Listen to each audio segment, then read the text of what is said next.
우리는 신앙의 여정을 생각할 때 우리의 신앙이 현재 어디에 위치해 있는지 잘 알지 못합니다. 그래서 이 고민은 우리 평생의 신앙 여정의 그 과정 중 길을 걸어가는 질문일 수도 있습니다. 신앙생활을 하며 여기까지 온 건 맞는데 이게 맞는 길인가? 잘 가고 있는가? 혹은 지금 잠시 멈추고 있는가? 잘 모르겠습니다. 계속 가고 있는데도 어디로 가는지도 잘 모르겠습니다. 그래서 우리는 우리 스스로 질문할 줄 알아야 합니다. 나는 신앙의 여정을 잘 가고 있는 걸까? 하지만 오늘 본문은 우리가 앞서 말했던 그 신앙 여정 질문에 대해 답하지 않습니다. 대신 이렇게 말합니다. 3절입니다. 제가 읽겠습니다. 우리 주 예수 그리스도의 아버지 하나님을 찬송하리로다. 그의 많으신 긍휼대로 예수 그리스도를 죽은 자 가운데서 부활하게 하심으로 말미암아 우리를 거듭나게 하사 산 소망이 있게 하시며. 베드로전서 1장 3절은 처음 교회 사람들이 예수님의 부활을 찬양하며 외쳤던 찬양이었습니다. 하지만 눈여겨볼 점은 3절은 설명이 아니라 선언처럼 시작을 합니다. 본문은 우리가 무엇을 해야 하는지 말하지 않습니다.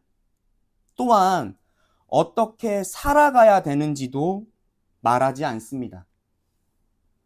베드로후서 1장 3절은 하나님이 하신 일을 말할 뿐입니다.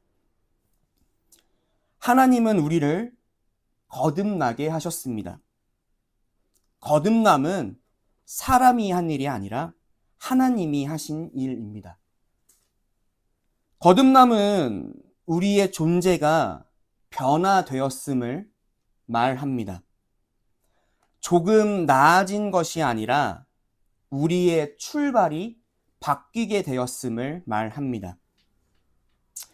우리는 자꾸 신앙이 조금씩 나아지는 과정으로 생각합니다.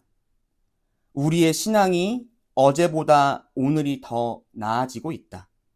오늘보다 내일이 조금 더 좋아질 거라고 생각합니다. 하지만 본문은 신앙을 그렇게 말하지 않습니다. 1장 3절 상반절입니다. 제가 읽겠습니다. 그의 많으신 긍휼대로. 신앙의 변화는 하나님의 긍휼로 시작합니다. 그리고 더 분명하게 말합니다. 3절 중반절입니다. 다 같이 읽겠습니다. 예수 그리스도를 죽은 자 가운데서 부활하게 하심으로 말미암아. 우리의 시작은 우리의 결심이 아니었습니다. 우리의 신앙은 그리스도의 부활에서 시작됩니다. 그래서 우리의 신앙은 내가 시작한 길이 아니라 이미 시작된 길입니다. 그리고 이어서 말합니다. 3절 하반절입니다. 다 같이 읽겠습니다. 우리를 거듭나게 하사 산 소망이 있게 하시며. 산 소망이 있게 하셨다. 여기서 또 한번 생각해 봐야 합니다. 우리는 소망을 앞으로 생길 희망적인 생각으로만 생각합니다. 우리는 소망을 지금은 없지만 언젠가는 생길 것으로 생각합니다. 그런데 본문은 우리의 생각과 다르게 말합니다. 소망은 이미 있다고 말합니다. 이미 시작된 소망입니다. 살아있는 소망입니다. 그러기에 소망은 없는 것이 아닙니다.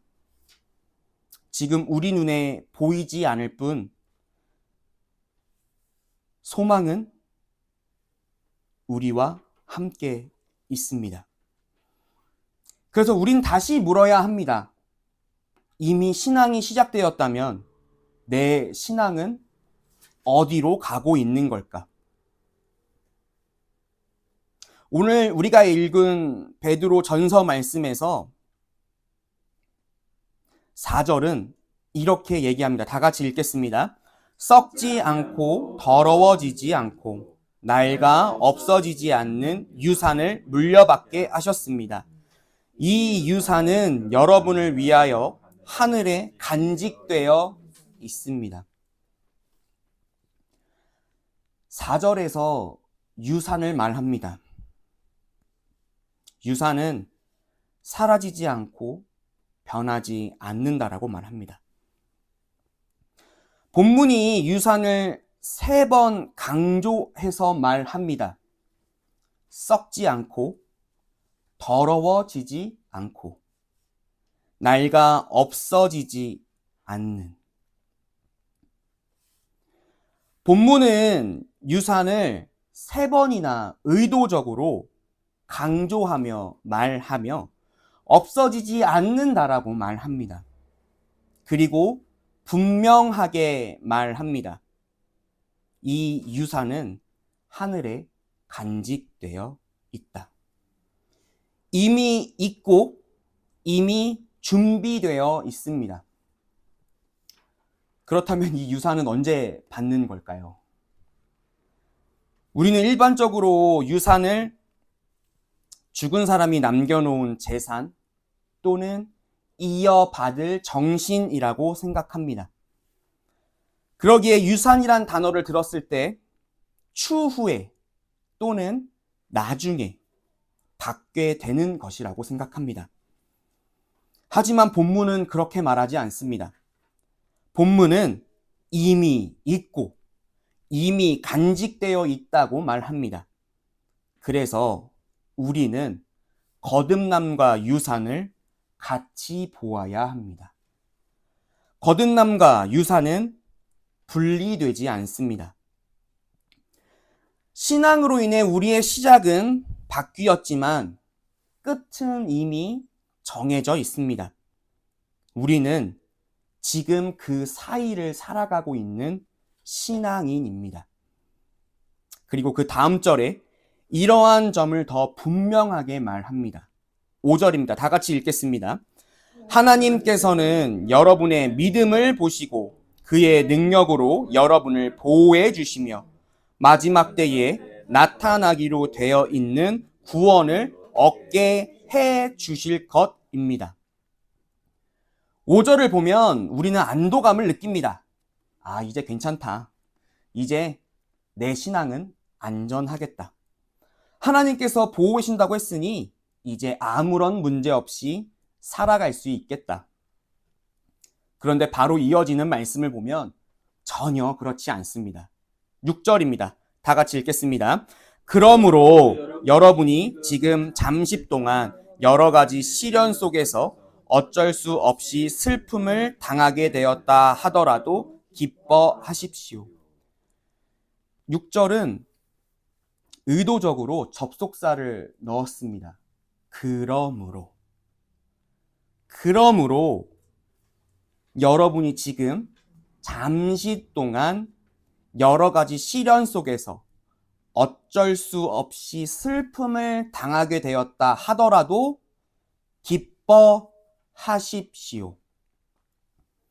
6절은 조금 이상합니다. 보호받고 있는데 시련을 이야기합니다. 보호받고 있는데 시련을 이야기하며 근심을 쌓게 합니다. 지켜지고 있는 한가운데에 시험이 있습니다. 그래서 우리는 다시 한번 신앙에 대해 질문해야 합니다. 보호하신다라는 게 무엇일까? 보호하신다는 건 문제가 드라마틱하게 없어지는 게 아닙니다. 흔들리지 않는 것도 아닙니다. 베드로전서 1장 5절에서 분명하게 말합니다. 하나님의 능력으로 보호하심을 받았느니라. 그러면서 6절에 이렇게 말합니다. 여러 가지 시련 속에서 어쩔 수 없이 슬픔을 당하게 되었다 하더라도 둘 다 사실입니다.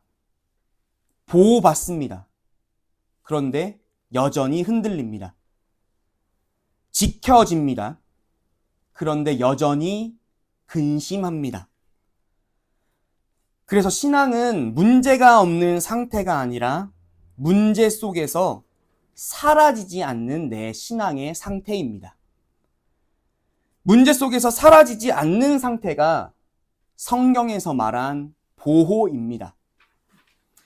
우리가 붙잡고 있어서가 아니라 하나님의 능력이 우리를 붙들고 계신 겁니다. 이어서 7절을 말합니다. 너희 믿음의 확실함은 불로 연단하여도 없어질 금보다 더 귀하며 예수 그리스도께서 나타나실 때에 칭찬과 영광과 존귀를 얻게 할 것이니라. 우리는 익숙하게 듣는 말이 있습니다. 시험을 통해 우리는 더 강해지고 단단해진다. 그런데 본문은 다르게 말합니다. 7절은 믿음의 확실함을 말합니다. 믿음의 확실함은 만들어지는 것이 아니라 어떤 결과들을 드러냅니다. 불이, 금이 만들어내는 것이 아니라 금인지 아닌지를 드러내는 것처럼 시험은 믿음을 만드는 것이 아닙니다. 시험은 이미 있는 것을 드러내는 상황입니다. 그래서 우리는 시험을 지나며 새로운 것을 얻는 것이 아니라 이미 있는 것이 보이게 되는 상황이 시험입니다. 8절입니다. 다 같이 읽겠습니다. 예수를 너희가 보지 못하였으나 사랑하는도다. 이제는 보지 못하나 믿고 말할 수 없는 영광스러운 즐거움으로 기뻐하니. 오늘 본문은 우리를 여러 번 멈추게 하였습니다. 그런데 8절에서도 또 한 번 우리를 멈추게 만듭니다. 보지 못했습니다.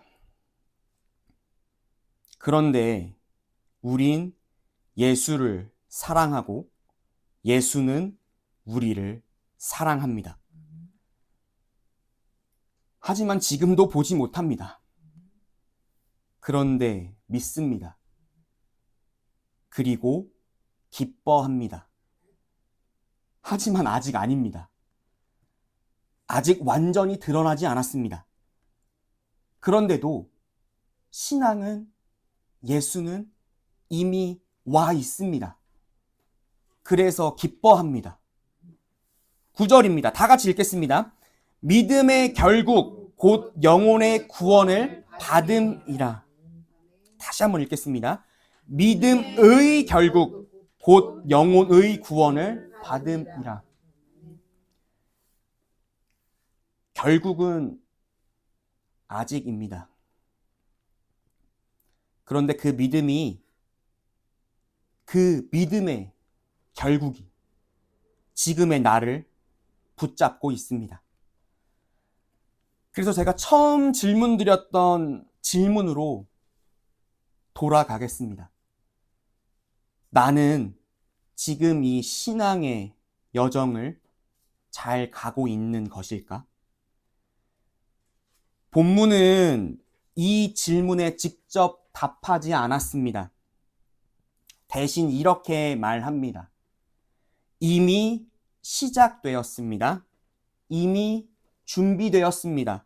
그리고 지금 나는 시작과 준비 사이를 지나가고 있습니다. 그래서 우리가 신앙의 길을 가는 이유는 다 이해했기 때문이 아닙니다. 이미 신앙의 길 위에 있기 때문입니다.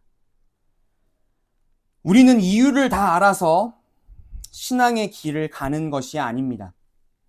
설명이 다 끝나서도 가는 것이 아닙니다. 알베르트 까미의 책 시지프 신화를 보면 이렇게 말합니다.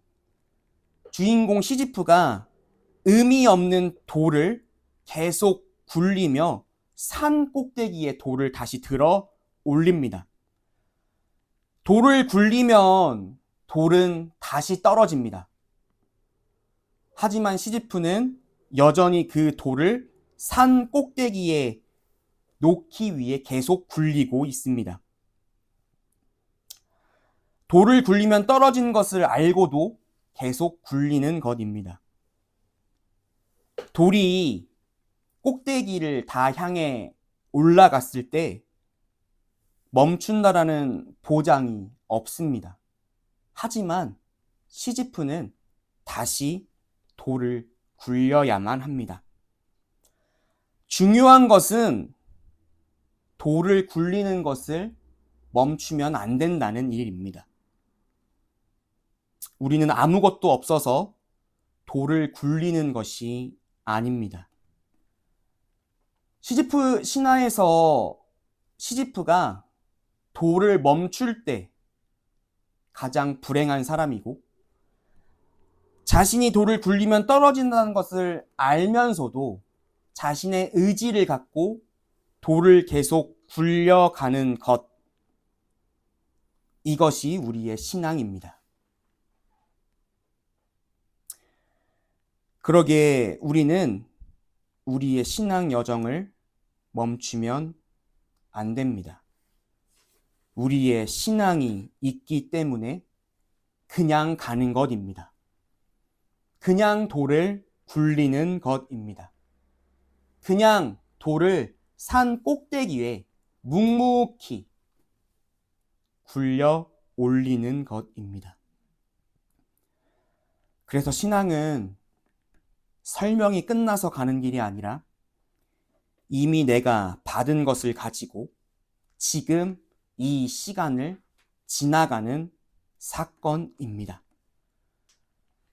보이지 않아도 하나님과 예수 그리스도, 성령을 사랑하고 보이지 않아도 하나님과 예수 그리스도와 성령을 믿고 아직 내 삶에 다 드러나지 않았는데도 기뻐하는 것, 이게 신앙입니다.